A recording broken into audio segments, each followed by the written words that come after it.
Spring has sprung. What are you in the mood for reading in spring? So I'm going to talk about that today.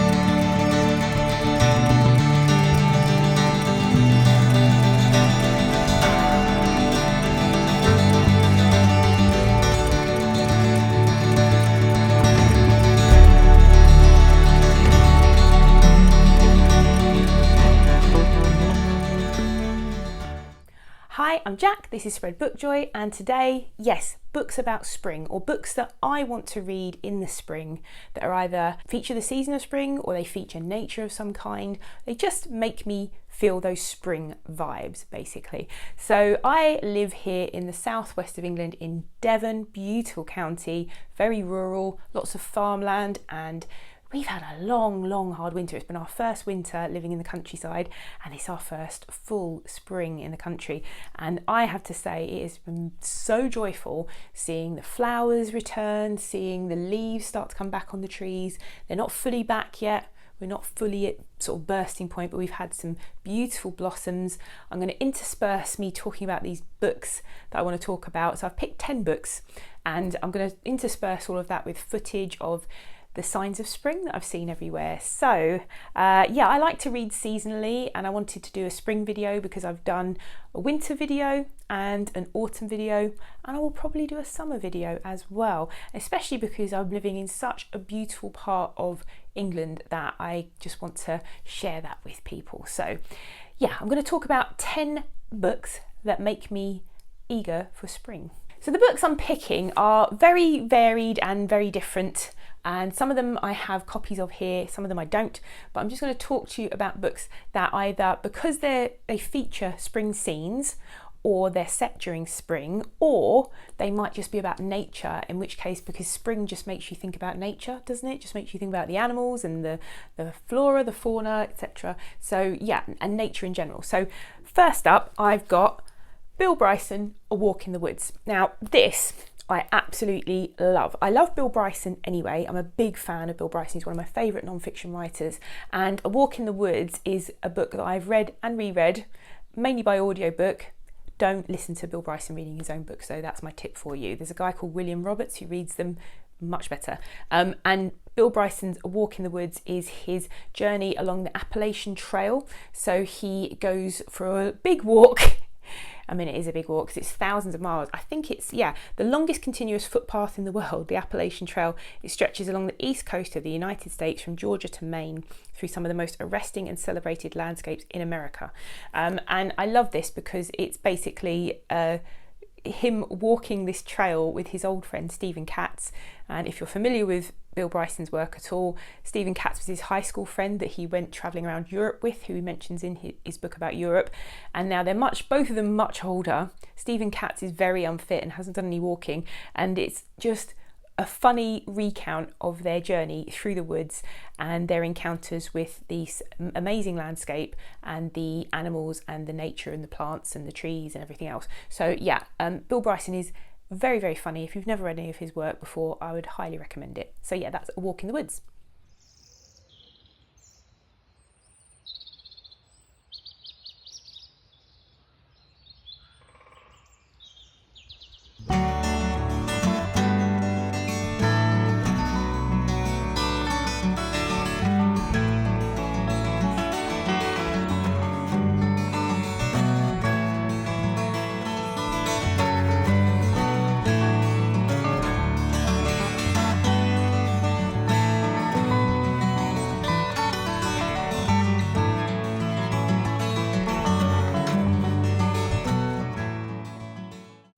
Thinking about books where nature is featured heavily and that's beautifully written about, Where the Crawdads Sing by Delia Owens. In this, Delia Owens, I think, was a nature writer, and this is her first novel, and this book was really hyped, and it was just everywhere when it came out, and I was really resistant to reading it, and I finally read it, and I don't know why it took me so long because it was amazing. It's at the heart a kind of murder mystery. The main character, Kaya, grew up in a marsh in North Carolina, and she kind of raised herself. They call her the Marsh Girl, and she gets accused of a murder.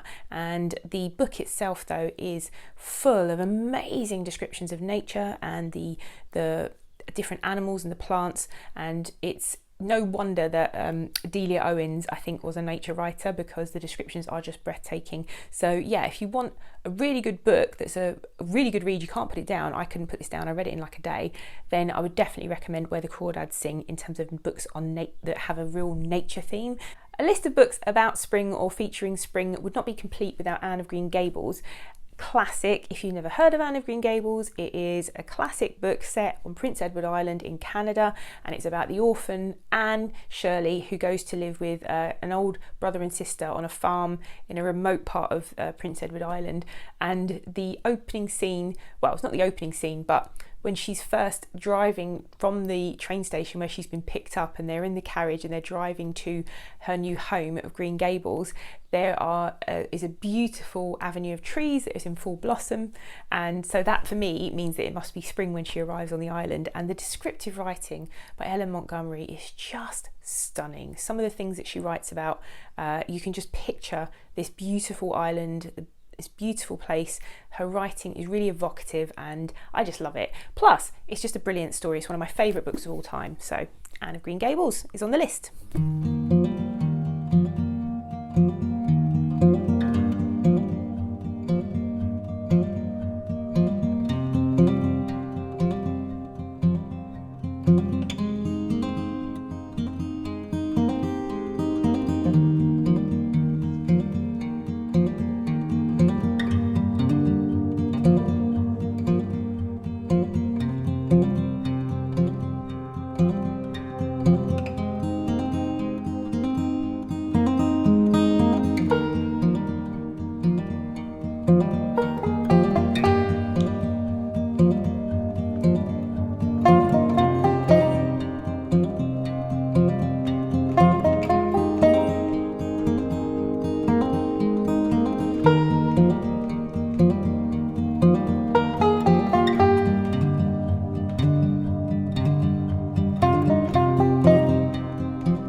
Recent read for me on this spring list, A Room with a View, because in this book a young girl goes on holiday to Italy with her older cousin as her chaperone, and she meets a young man there, and it all takes place in the spring in Italy. And one of the most famous scenes, not the whole book because they also go back to England later on, but one of the most famous scenes in the book, and one that is pivotal to the plot, happens in a field of violets in the springtime in Italy. So yeah, I'd highly recommend A Room with a View. If you've never read any E.M. Forster, very character-driven books.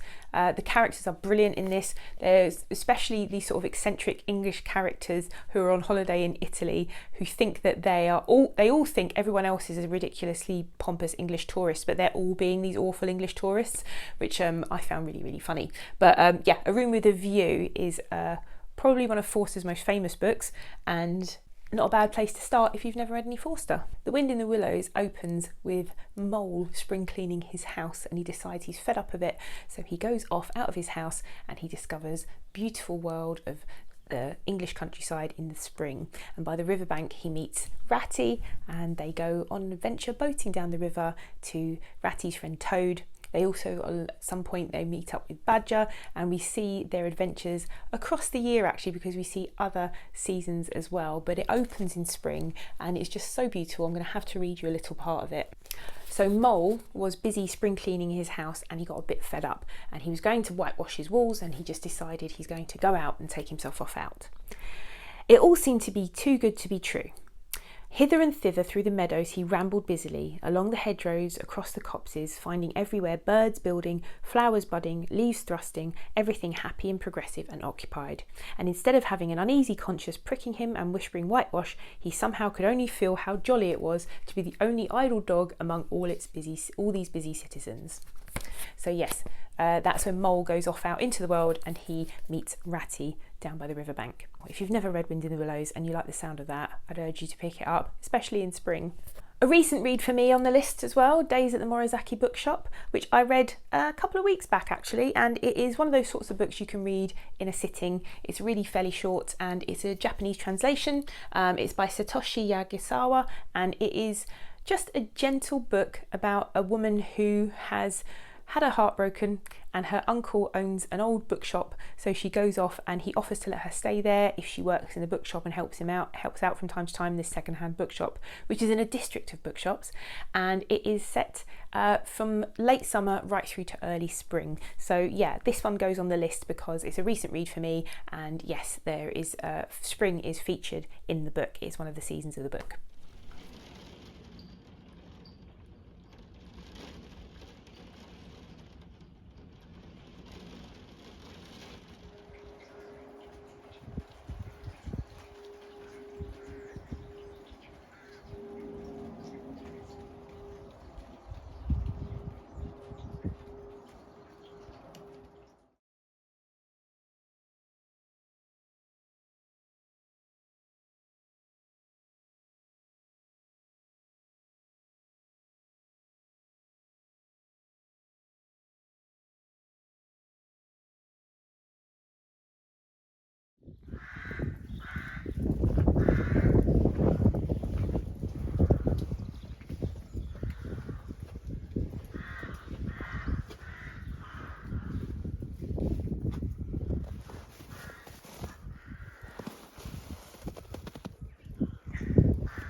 You might think after all the lovely, sweet, hopeful books I've just mentioned that it would be strange to put 1984 by George Orwell on this list, but the opening line made me think, yes, this book can go on my spring list, because the opening line, of course, immortal opening line is, "It was a bright cold day in April and the clocks were striking 13.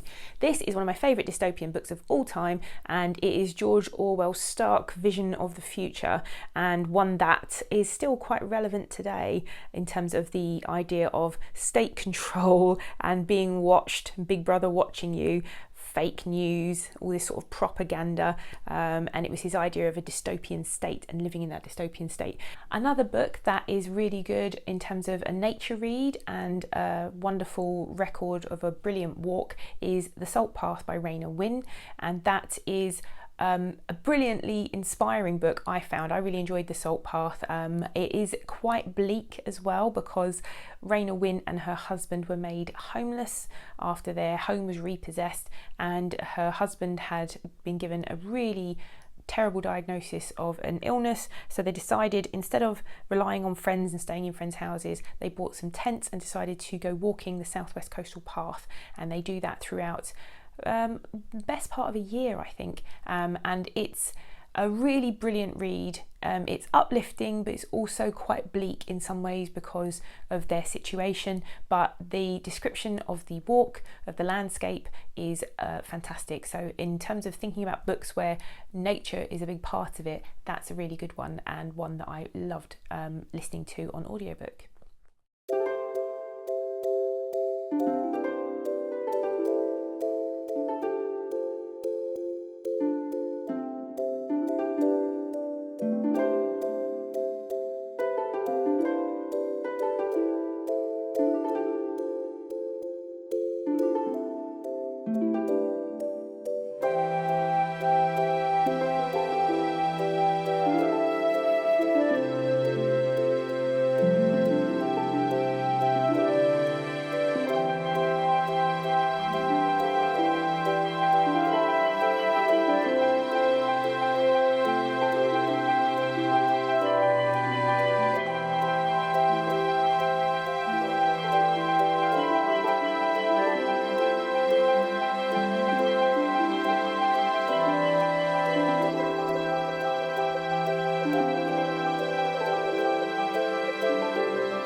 want something sweet and cozy for spring that has beautiful spring vibes, then I think The Tea Dragon Society by Kate O'Neill, or Kay O'Neill, as they are known now, is a wonderful, just cozy graphic novel read about this society where these little dragons, they're called tea dragons, they grow tea leaves and they pick them off the tea dragons, and they have these keepers who look after them. It's just a very, very sweet book, but you can see from the cover why it makes me think of spring, because of all the beautiful pictures of flowers and the nature within it. So very, very cute.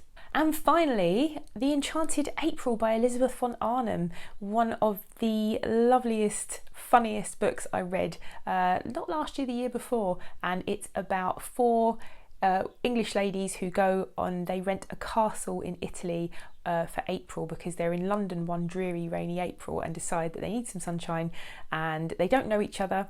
I think it's 2 women who hire the castle, and then they put an advert through for some other ladies to join them so that they can go and rent this castle, and it is just very, very funny and beautiful, and yeah, a really great book, especially if you want to read a great book for spring. So those are books that I think of when it is springtime, books that are either about wonderful walks in nature or books that are actually set in the springtime. Let me know in the comments below if you have any books that you would recommend in the season of spring, and if you have got this far and you're not sure what to say, maybe leave me some spring flower emojis or something that evokes spring for you as an emoji, and hopefully I'll see you again here soon.